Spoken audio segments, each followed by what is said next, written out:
Okay, you're on, Governor. Am I on? How do you know I'm on? You're right here. Okay. You're unmuted as well.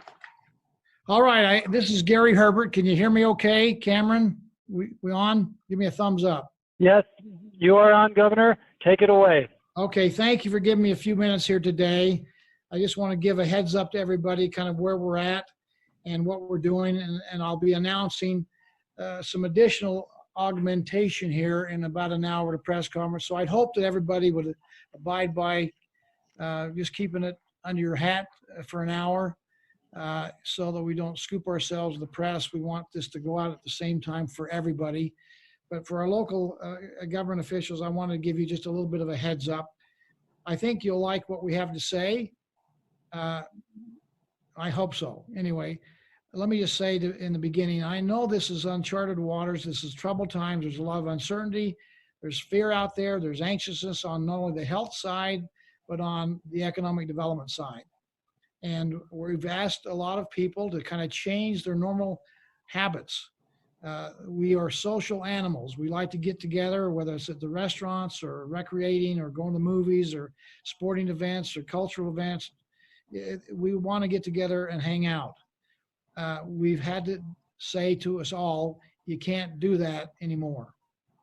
And that's what we're going to be talking about today. I understand it's hard and it's kind of contrary to our nature, but if we're going to get ahead of this coronavirus and really stop it from spreading, we're going to have to be pretty tough for the next couple of weeks. And if we do that, rather than this take us, a few months to get on top of this, we can do it in a few weeks, I believe. As you know, I rolled out a plan, and together Utah leads together on this, and we have 3 phases. Urgent phase is number 1, and stabilization number 2, and recovery is number 3.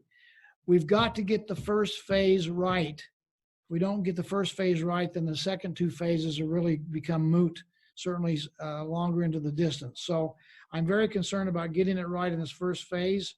And so let me just tell you, in this urgent phase, what I'm going to ask people to do.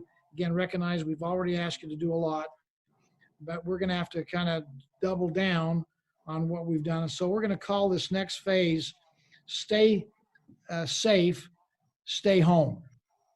Stay safe, stay home. That's the safest place you can be over the next couple of weeks, is at your home. Now, we know that there's been accommodations made for people. We certainly have the public schools have been closed. So now you're staying home and maybe you're doing homeschooling, maybe you're home alone, but all kind of variety of home life. But we're asking people to stay home. But we also recognize that you need to get out for certain things. Shopping for goods and services, for health care. We know those are important. We also know that you want to maybe get outside and do some exercise, jogging down the road or some trail someplace, walking your dog. I mean, there's just a lot of different things you can be doing and want to be doing, but we're encouraging to make sure you do that. Keeping in mind safe distancing. We call it social distancing, which is a new a term we are all getting used to using, but the physical distance between you and somebody else ought to be at least 6 feet. We're finding from all the data and the science that will help us stop or slow down the spread of this coronavirus. So again, the things that we've asked you to do and we'll continue to ask you to do is maintaining a 6-foot distance at all times when you're in public. Teleworking whenever and wherever and whenever possible. We're calling upon the business community at large to do what they can to provide accommodations for their employees. That would include screening them when they come to work to make sure that they are not sick. Some of that will be just a verbal question. Some of it might be a physical taking of your temperature, but make accommodations, employers, to let your people stay home and without a presumption that they're just faking it. Presumption is that they're sick, and we need to make those accommodations. Many companies are now doing more telework and telecommuting all the time to help accommodate this difficult time we're facing right now. We also are going to put up a hotline which will allow employers to call and talk about if there's something amiss. They have questions on how to handle this situation. You can work with your local health department. You can work with the state here. see if this passes muster of what you're doing, or if we have employees that don't feel safe, that something is amiss at their job, they can call and we can look into that and see if we can encourage a change and improvement when it comes to the safety of our employees. We are going to ask you not to visit at-risk populations. So for those that have, say, family members or friends in care centers that are over 60, maybe have underlying health conditions, we are asking you not to go visit them now. They're too vulnerable. And so that's going to be a hard thing to do. But again, for the next couple of weeks, we want that, in fact, to happen. We want you to refrain from gatherings that are outside of your home. Again, there's a lot of places where you get bottlenecks, sometimes going into a grocery store. That ought not to happen. You need to look for those and avoid them. Again, social distancing is an important thing, but let's avoid any kind of gathering of people that happens. And of course, with our limiting our interaction with our friends and family is just a part of what should be the norm now. And at all times, make sure that we're following proper hygiene standards. No visiting family and friends unless there's an urgent need. So those are hard things to do, but they're things that we need to do if we're going to get on top of this spread of the coronavirus and COVID-19. Now, let me add to this. This is not necessarily a one-size-fits-all situation. We know that there are differences in our regions, difference in our situation right now. We have, I think, 8 counties that have coronavirus, COVID-19 in their borders. We don't want it to spread to other counties and other regions. So we need to, in fact, keep an eye on that. Our decisions will be made based on data. We are increasingly involved in data gathering. Our database is growing. That'll help us with not only tracking the data, but also tracking those who have been exposed to COVID-19 to make sure that we protect those around them. We found that in South Korea, for example, tracking of these people was a great boon in helping them slow down the spread of the virus. So we are ramping that up dramatically. We'll be doing data every day, and that will inform us as far as what policies need to be changed going in the future. If we find we need to take more aggressive measures, we will. We're expecting everybody, all Utahns, to follow the standards we're outlining here today, as they're just the minimum of what should be done. Now, that being said, in the different regions, of which there are 13, local government officials can look at their own unique situations and see what they think is in the best interest of the people that they represent. Health-wise, we know there's concerns about the economy. The best thing we can do to get the economy back on track is to stop the health spread to our people. So again, working together, we can get on top of this, and that'll help us get quicker into stabilization, our second phase, and then recovery, which is where we want to be here in just a few weeks. So with that, we give some local control to the health departments, working with the local elected officials to make some nuanced changes, some adjustments that will be, I think, helpful for them to address the unique situation they find themselves in. So more local control and some flexibility there will be part of the future. Let's see, what else do I need to tell you about?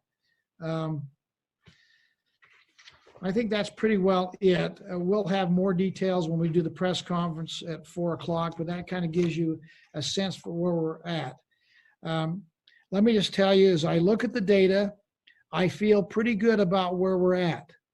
We've jumped on this earlier than some states. It was a little draconian to close the public schools, but that seems to be helping. They'll be closed until at least May 1st. We'll have to wait and see what happens down the road, but they're going to be closed at least until May 1st. This will go into effect for 2 weeks, and we'll review it in 2 weeks. We're going to check the data to see what that tells us about and whether we need to change policy, be more aggressive. But again, this is stay safe, stay home. That's the best place, and that's the emphasis we want to make. Stay safe, stay home. Limit your exposure to other people. And we're just going to have to be a little more homebound for the next couple of weeks. And then we'll see where we're at. I'm very optimistic that we can get on top of this. I'm very optimistic about the future. I think we are going to get to stabilization and recovery in a shorter period of time, particularly if everybody works together. This is not for the rules for everybody else. It's the rules for all of us. We have a moral responsibility, in fact, to do what we can, to do our part to slow down the spread of this coronavirus and get back to a healthy environment. So with that, I'll bid you adieu, and I thank you very much for letting me come and talk to you for a few minutes. Perfect. Thank you very much, Governor, for the information. Thanks, Jeff. So there are a handful of questions that have popped up in the chat room. I believe the governor is going to be shutting off his call, but while we're still on the call, we can quickly try to answer some of the questions that have popped in here. So first, there were questions around what businesses are still open, whether grocery stores are still open, so on and so forth. The golf courses, okay, so yeah, keep listening to questions. We'll try to quickly run through them one at a time. We will be getting a copy of the state order. That state order will have some local flexibility with it. There in the governor's office, are you going to contribute anything else to the call, or are you guys done? If you've got some questions you want me to share back with the governor and his policy team, we're happy to take some of those. Okay. Well, in that case, I won't try to summarize them. I'll just start walking through some of the questions, and Sure. if you don't have the answers, then we can coordinate afterward to get them. So the first question was what was going to be in the state order versus what would be left to local governments, and then as an extension to that, would the local government be the local health department, or would local cities also have the flexibility to issue orders?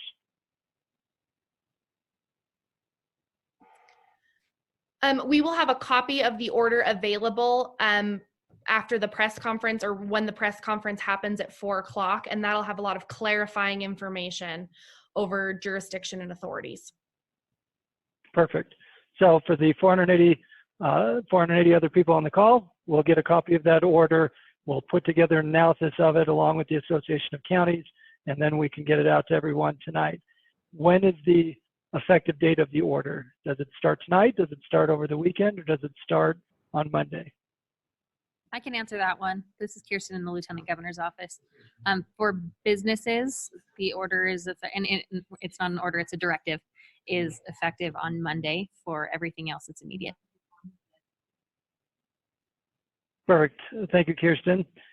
There are additional questions around city halls and other types of businesses.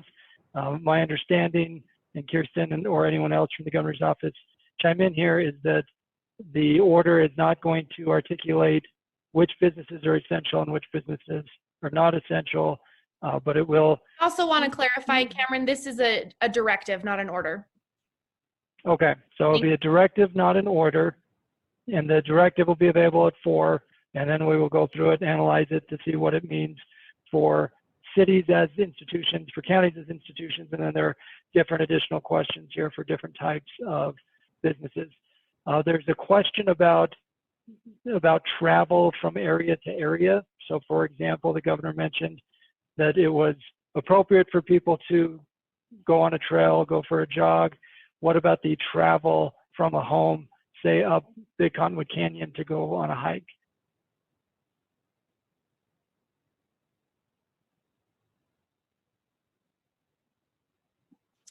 So we're encouraging people to limit travel as much as possible, but that will also be up to the county and local jurisdiction to decide.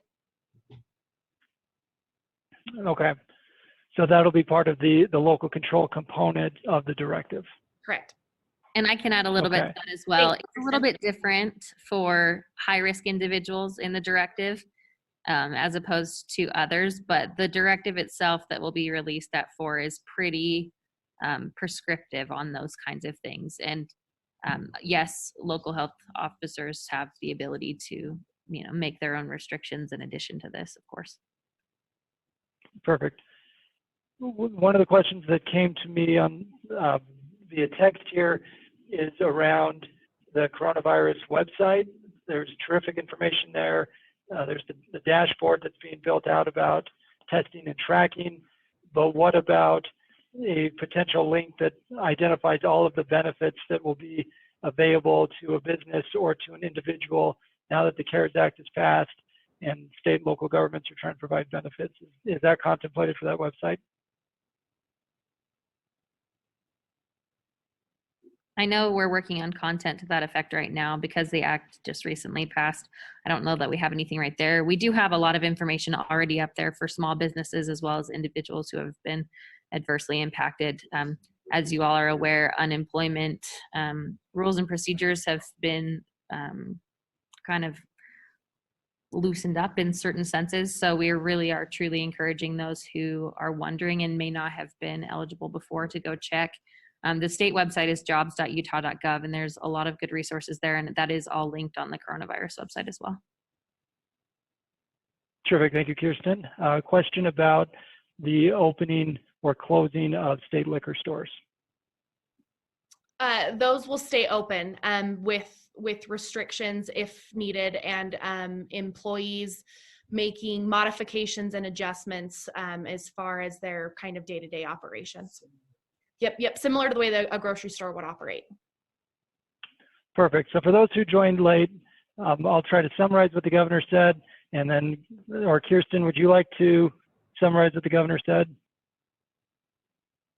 What I would love to do is invite you all to watch at 4 p.m. We're going to be live streaming the governor's press conference from his Facebook page, and you can hear it again from his own mouth. Perfect. So to summarize. So, no. Oh, Hey, Cameron, it's go ahead. Mike Maurer from Governor Herbert's office. And let me just emphasize one of the things the governor talked about there, in that this is a baseline guideline for the state, but it'll be up to the 13 health departments across the state working with their local health departments to determine, how this should be carried out. So, for example, it's probably going to be a different answer in Richfield than it's going to be in Salt Lake, but that's where there's local flexibility in here, and we encourage local officials, local health officers, mayors, et cetera, to work together to help determine what works best for their community in this directive. Terrific. Thank you, Mike. Has there been any decision made around state parks or national parks? I don't have any of those at this time. And so, again, a lot of it will depend on kind of the local situation. As the governor mentioned, we have 8 counties that have it. We have quite a few counties that don't. And again, so what is a concern in Summit and Salt Lake is a different concern in Beaver or Paiute or Emory. Terrific. Thank you, Mike. And to be clear, we're talking about a directive rather than an order. The order would be the baseline, and then local health departments would build off of that baseline. Yes, correct. What does that mean for Summit County that has already acted? And then there are quite a few questions in the chat box about any insight as to how other health departments may act. And you may not be prepared to answer that, but that's one of the questions that's We'll popped up just say several times. Summit County's order will continue as it's been outlined, and I'm not prepared to discuss what other health departments may or may not do.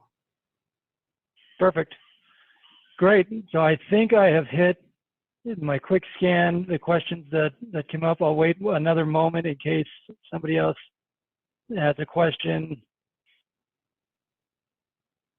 Oh, the question about golf courses. Really quickly, Cameron, Kirsten again from the Lieutenant Governor's office. I think one of the things that's really important for this group is what we've really tried to do here is strike a balance between keeping individuals safe, keeping them informed with the best information, making some tough decisions and trying to get as much input as we could, but we're having to make these decisions in a very rapid pace, but also providing and highlighting and focusing on local flexibility. Our 13 health districts are amazing. They've been incredible to work with, and they uniquely understand their own situation, and that's not going to change. So that's something that I know is very, very important to the governor and lieutenant governor moving forward. Terrific. So for example, you could see a scenario where the health department in one region of the state decides to close golf courses, Right. and another area of the state decides to keep those golf courses open, and you'd have a coordination between the cities and those health departments. Yes. That's the best. That's a great example. That the governor isn't saying this is a one size fits all. He's saying just the opposite. And so, for example, St. George has sent out some really good information on how they're handling their golf courses. If their local health department's fine with that, we envision that continuing at this point until there's a database decision that would necessitate a change. Perfect. So that means there's no state order around closing city halls. There's no state order around playgrounds or any parks or recreation. That's all being left to the locals. Right. You'll other local health departments, different health departments may view it differently. Again, this is where it's so critical with the local health departments communicate with local officials on how they want to best carry this out in their community. It's too challenging to come up with a list of thou shalt not here, here, here, and here when there's so many scenarios. That's why we're laying on citizens to exercise their best judgment and do it safe for themselves and their family and their neighbors. But we're also saying, it is going to operate differently than Richfield, likely, than it's going to operate in Park City or possibly Salt Lake City. Then you have the stay safe, stay home directive that includes social distancing best practices for those individuals who have to physically go into work, both whether those employers are in the private sector, nonprofit sector, public sector, and then the urging to telework wherever possible for the next couple of weeks while we continue to test and trace the spread of the virus and collect that data. Yes.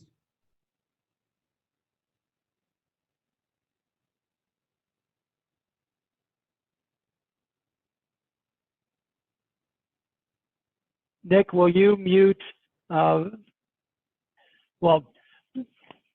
Brandy, are there any questions that you want to bring up? Can you hear me? Yeah, we can hear you, Brandy. I think that I'm watching the questions as well, and I think you're covering them all.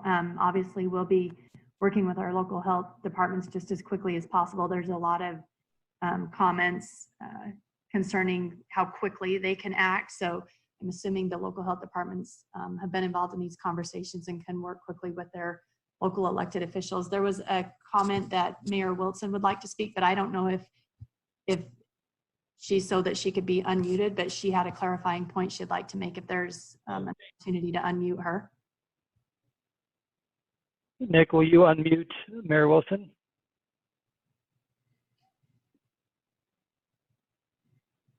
Hear me? We can hear you. Great. Well, thanks everyone. This is all very fluid, and I and Mayor Mendenhall were in today working through some things. I think we've clearly been asked to comment through the media and have expressed an interest in moving with at a little more aggressive pace than many are comfortable with. And I'm supportive of what happened today and the general outline. And I appreciate really the legislative leadership as well as the governor and his team for moving. I think we did a lot 4 weeks ago or so, maybe 3, when schools were closed. It feels like a year ago. But, and, you know, we did some very significant business modifications. We know that the data is trending our way for now, but we also know that this virus has a pretty scary multiplier. So what we're trying to get a better handle on is that multiplier and then mitigation, right? So the decision here today was to do more mitigation, to give the counties a tool. I'll tell you, I left the conversation at one point feeling, I didn't leave the conversation, but I was thinking at one point in it that I personally, for my county, would have taken us further. But I think it's critical that we come together as a state. This virus does not respect county boundaries or municipal boundaries. We know that. We also know that there is a sense of urgency, and we also know that data is not really where it needs to be right now in terms of our ability to track it. It's just evolving so quickly. The one thing well, there are a couple things I asked for, but the one that pertains to, I think, everyone on the call, and more so even with counties and maybe some of our city partners. County health departments now have a lot to work out right now. Our county's been doing quite a bit, many of your counties as well. In fact, all of your counties have, of course. I think we need to be on the same page. So I asked the governor, and I was very direct about it, could we ask Brandy to create a team that comes together on our behalf It's more about, I think, our counties with hospitals. The hospital systems are connected. I can think of a situation, if we have multiple counties on the phone, many of you are wondering, well, what if one of our positive cases needs to go to a medical system? Where will they go? How will this be managed? Is it different than a traditional medical crisis in your community? And I think it's evidence that we have to be on the same page. So the thing that I was most concerned about today was that we don't have that clarity between counties. And that's now up to us. And I think it's up to counties with hospitals. But again, a rural county, you will have patients at some point. You're going to have fewer than we were dealing with in the first week. But what do? This is a new thing, and it's a respiratory issue. So do you have those ventilators? Where are your EMS folks? That's where I think one connected agreement by counties, especially, and I would ask that those with hospitals, maybe that we can get together, and I would hope that Brandy can lead that. The governor, I expressed some urgency. The governor said that he agreed with that and mentioned that there's already work going on. So I would ask that work continue, and we'll provide where we can some support from Salt Lake County. I'm not going to issue another order today, or an actually order. We're going to look at the language. Most of what the state outlined were things that we think make sense. Really, whether it's verbally or through mandate or any other tool, we've got to figure out the methods to enforce social distancing. I'm going to do a better job with some of the work environments I'm in. Just because I'm essential at a command center doesn't mean that we need to do it here too. There are things like that. My son has been going to his girlfriend's house. They're a small family. They're working from home. I don't think he's at risk, but I might be more at risk because I met with some of you in situations where we just don't know. We now have several city council members here in Salt Lake County that have it. Another announcement today from a county council member. It is, impacting our community. We have Ben McAdams' situation, Luz Escamilla's. This week, people in this room will get it, or people on this call rather, and perhaps in this room. So my willingness to go along was based on an agreement that we would get our counties on the same page, because if we are not, one last example, and then I'll turn it over to others, but we work so well with Davis and Weber counties and Utah County, but a patient may have a provider at University of Utah Hospital. So we're working through our health system and our unified command. We're working incredibly well, but we have a finite amount of beds to measure, space to figure out. We're trying to, get on top of it. But the minute we have a patient that moves from Davis County, because we count by population, I don't have medical data, that's an impact on our system. Or vice versa, if somebody from my county ends up going to Davis County for whatever reason and ends up in a Davis County facility, you understand what I'm saying. So I just think it's critical that we, in a very focused way, get together and figure this out. Terrific. Thank you, Mayor. And Mayor Wilson and Mayor Mendenhall have been meeting over the last few days with the governor, and there's been a large group that's been meeting virtually. Brandy and I have been part of countless conversations over the last few days on behalf of UAC and behalf of the league. So, Mike Maurer, are you still on the call? Yes. There are a handful of other questions that, if it's okay, I'll just keep asking them, and if you can answer them, great, and if you can't, then we'll follow up afterward. Is that all right? That's fine, thank you. Okay, so there's a question about the state offering standardized recommendations that would make it easier to communicate consistently what the standards are. I'm assuming that from this question it would be like a template, that this would be the floor for a county health or local health department to use, but then if the local health department wanted to go a different direction, they could go a different direction. Yes, they're going to see that template will be there in the recommend or the guidelines that are coming out here in about half an hour, and I think they can see from that and then add to it. Terrific. We've had a few people who've been texting here talk about the coordination with local health departments. There's been some frustration at the city level, feeling like data hasn't been shared between local health departments and cities. So I'll take that concern directly to Jill, who is the executive director of all the local health departments. Any comments that you have for cities that are feeling that frustration, or any comments you want to share with county folks here about the overall need for speed and coordination? Only that we have 500 people on the call, and that shows you the number of local people. We had people that tried to get on the call that couldn't. We are trying to answer all the questions that we can, this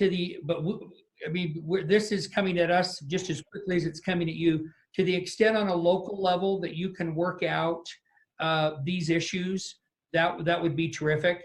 And call me. I'm available 24/7. Send me a text if there's something. I don't have all the answers, but we're sure trying to get them. And a lot of times, what drives coming up with answers is finding out that there are questions out there. A lot of that we haven't even thought of at this point. For those who don't know, Mike has a background in local government. Formerly was with Provo City years ago. I'm old enough to remember that, Mike.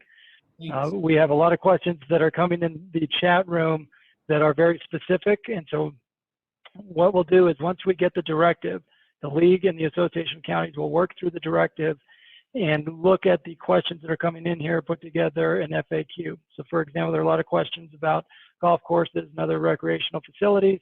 And my hunch is the directive isn't going to spell out what to do with a park. That's going to be left to local governments, to local health departments and cities, but the directive will give the overarching guidance of what to consider when the local government makes the decision. That's fair. That's very fair. A question about enforcement. Will there be any sort of enforcement mechanisms in the directive? Let me invite, this is Commissioner Jess Anderson. He is the head, and we're doing social distancing. So I'm going to leave and turn it over to our Commissioner of Public Safety. Hi. Terrific. Thank you. So the question on enforcement of the directive. So this is one of the areas that we've been talking with our local law enforcement, both county as well as city officials through the chiefs and sheriffs, but also on a state perspective, understanding and knowing that we understand the situation we're in, and what we have encouraged our local officials to do on any enforcement of this is, one, is to be compassionate, be sensitive, be understanding, but also use good common sense, knowing that our suggestions there's no need to create roadblocks. There's no need to go door to door. There's no need to try to really be overzealous in trying to enforce this, other than what we've seen already in some communities where there's large gatherings of either children or groups who are trying to congregate in certain areas, or other people being nefarious in different ways. And so that would be the normal type of enforcement. But I can tell you our conversations and our messaging out to all law enforcement entities is to use that sense of compassion and be sensitive to the situations of those who are trying to still keep our economy going in the right direction. Terrific. Thank you, Commissioner. A couple other questions here that are related to whether businesses would be mandated to close, and if there would be a list of businesses that would remain open. There's been a lot of discussion about that in recent days, Mike, so take it away. That will be contained in the directive, and a lot of this may be information that local health departments determine. So you'll have more information when the directive comes out in about 25 minutes on exactly what that will tell. But the goal is, it's kind of, I would say, kind of enhancing what we're doing now. We're kicking it up a notch, but we're working very hard to keep people at work, to find ways to make it so the businesses can work. You heard the governor call, hey, let's, do we take temperatures when employees come to work? Do we ask them how they're doing? That's our goal here, is to be able to facilitate that while at the same time, enhance social distancing measures that we've had in place. Thank you, Mike. And when you say keep businesses at work, you're also referring to local governments, making sure local governments are still open and providing services, so long as you're meeting those enhanced social distancing directives. Yes. Brandy, do you have any other questions? I'm scanning to see if there are questions that we haven't really hit. I'm not seeing questions, but receiving several comments about the urgency of getting that directive. So we're respectful of the governor's need to address the citizens with his press conference, but just as quickly as that directive could be shared with the league and with the Association of Counties, we'll get it out to our members as quickly as we're able to. We'll certainly do so. And I just want to Terrific. a big thanks to our local public health officers and to our league officials and to UAC. I have to say thanks to them that with about 3 hours notice, they were able to get 500 of you on a joint message. That's really incredible. And it shows the powers of UAC and the league. And we're so appreciative of Cameron and Brandy and their elected leadership teams who are working so closely with us. I mean, they and so many elected officials have really been extensions of our office as we've tried to collect information and disseminate information and make decisions. So thanks to all of you as local officials. I know you're getting a lot of calls, a lot of comments and questions from friends and neighbors and family members. And so thanks to all of you for what you're doing in our communities and counties across the state. Terrific. Thank you very much, Mike. Do you have time for a couple more questions? Oh, sure. I gave up my wrap-up speech, basically. I know, it's a great wrap-up speech, and then a couple more came in. Question about testing available off the Wasatch Front. Both UAC and the league are statewide, and we've gotten that question a lot from our members around the state. We got some more information on that one. We'll note that down, and we'll try to get an answer to you. Kelly will take that one down, and we can come up with something more specific. Okay, and then this may be in the directive, but just a legal question. If the state puts forth a directive, does that mean local governments can be more restrictive? Does that mean they can be less restrictive? Does it go both ways? We're looking at it as a baseline, but that's something that we'll have in there, and I'll have our attorney, as they're finalizing it, we'll get comments out to you, we'll look into that question as well. But the goal is that, look, this is the goal statewide. The goal statewide is stay safe, stay home. It's a directive. It's not an order. But we're looking to local health departments and local officials to say, does that need to be enhanced? But the goal would be that we share these as community goals to help stop the spread. Terrific. Thank you. A question about the press conference and where people can see it at 4 o'clock. I am guessing that Facebook Live will be carrying it, and that's probably the best place. Although I imagine some of the networks may break into coverage, so it'll be right around 4 o'clock. In fact, it'll be from this chair in about 20 minutes. Terrific. And then timing-wise, the first directive the directive date goes into effect tonight for the stay home, stay safe, correct? And then the directive around businesses goes into effect on Monday. And then we're looking at a 2-week window as we collect data. Yeah. And we're collecting, we're looking to collect data every day. This is, you're all getting the same news that we are as far as the national numbers that are reported on all the networks. We're getting them locally, and we're really taking it one day at a time to see if the measures are working. And a positive note, as the governor said, it looks like the initial steps we took a few weeks ago are working. But the governor and his team are working closely with the state epidemiologists, folks at the University of Utah throughout the state who are medical experts, and particularly, as Mayor Wilson talked about, with the hospital systems. That's the key point is, can each individual hospital handle if there are spiking cases in that area, and if they can't, then where do they flow to, and can they handle it? So that's what's driving a lot of this is our hospital system capacity. To that end, any guidance or input about popular spring break destinations or areas where people may have second homes? That's been a major concern we've heard from St. George to Garden City, is that people feel like they should shelter in place or stay at home, but they go to the second home instead of the normal home. We'll encourage them to review the directive. And again, this is where a lot of local officials are going to want to weigh in and decide, what works best for them and their communities. So with that, I apologize. I've got Nope, we're good. We need to go. Thank you very much for the time. Thank you, everyone. The League and UAC will be in touch in the hours to come. Thank you all. Thanks.